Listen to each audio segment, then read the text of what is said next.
Stock market को समझना है तो हमें ABCD लेवल से शुरू करना पड़ेगा। अगर आप सिर्फ ऊपर ऊपर समझोगे तो जल्दी ही मार्केट से आउट हो जाओगे। स्टॉक मार्केट एकदम सिंपल है, बस उसको बिजनेस की नजर से समझना पड़ता है। चलिए शुरू करते हैं एक सिंपल एग्जांपल से। मान लो मेरे पास एक आइडिया आता है मिठाई की दुकान खोलने का। मुझे इसमें एक्सपर्टीज है। मैं एक शॉप रेंट पे लेता हूँ, ट्रेड लाइसेंस के लिए अप्लाई करता हूँ, नाम रखता हूँ संतोष स्वीट्स। ये बिजनेस मेरा एक सिंगल ओनर सेटअप है। इसे कहते हैं प्रोप्राइटरशिप, यानी एक बंदा एक ओनर, पूरा प्रॉफिट मेरा, पूरा रिस्क भी मेरा। थोड़े दिनों में मेरी मिठाई की डिमांड बढ़ने लगती है, स्टाफ बढ़ाता हूँ, ब्रांचेस खोलने का आइडिया आता है, लेकिन प्रॉब्लम पैसे कहाँ से आएंगे। किसी ने बोला लोन ले लो, पर लोन का मतलब हर महीने फिक्स्ड रीपेमेंट का बर्डन। अगर प्रॉफिट ना हुआ तो, बिजनेस डाउन हुआ तो, ये हेडेक नहीं चाहिए। मेरा एक दोस्त बोलता है मैं पैसा देता हूँ लेकिन उधार नहीं, मुझे अपने बिजनेस में पार्टनर बना लो। प्रॉफिट आएगा तो हम दोनों शेयर करेंगे,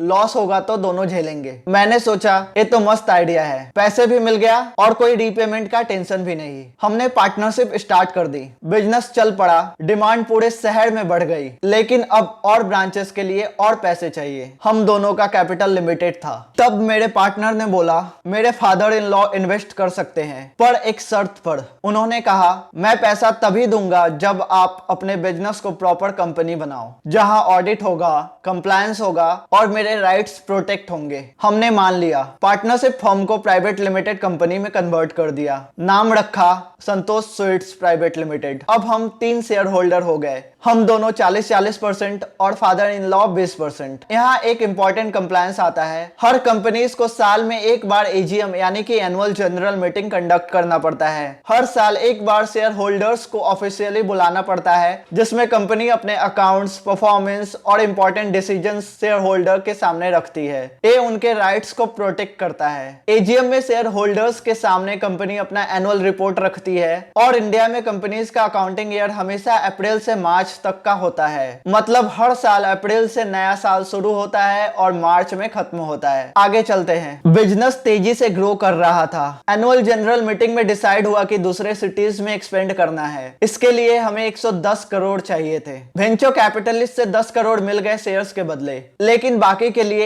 एक ही ऑप्शन था, पब्लिक से पैसा उठाना। अब एक private limited company directly public से पैसा नहीं उठा सकती। हमें अपनी कंपनी को पब्लिक लिमिटेड कंपनी में कन्वर्ट करना पड़ा। नाम हो गया संतोष स्वीट्स लिमिटेड, जो पहले था संतोष स्वीट्स प्राइवेट लिमिटेड। फिर हमें एक डिटेल डॉक्यूमेंट बना के रेगुलेटर के पास भेजना पड़ा। इसे कहते हैं DRHP, draft red herring prospectus. DRHP में कंपनी अपना पूरा financial data, business model, risk factors सब डिस्क्लोज करती है। सेबी इसे रिव्यू करता है ताकि पब्लिक का पैसा सिक्योर रहे। अप्रूवल मिलने के बाद ही कंपनी IPO लॉन्च कर सकती है। हमारे IPO को सेबी का अप्रूवल मिल गया, यानी अब हम पब्लिक से पैसा उठा सकते हैं और अपनी कंपनी को शेयर मार्केट में लिस्ट करवा सकते हैं। IPO का मतलब होता है इनिशियल पब्लिक ऑफर, जब कंपनी पहली बार अपने शेयर्स पब्लिक को ऑफर करती है। हमने IPO निकाला 105 करोड़ का, 100 करोड़ फ्रेश इशू एक्सपेंशन के लिए, 5 करोड़ का शेयर्स बेचना चाहा मेरे पार्टनर के फादर इन लॉ ने। इसको कहते हैं offer for sale, OFS। Price रखा 500 पर शेयर और इस तरह एक छोटी सी दुकान का सफर स्टॉक मार्केट तक पहुंच गया।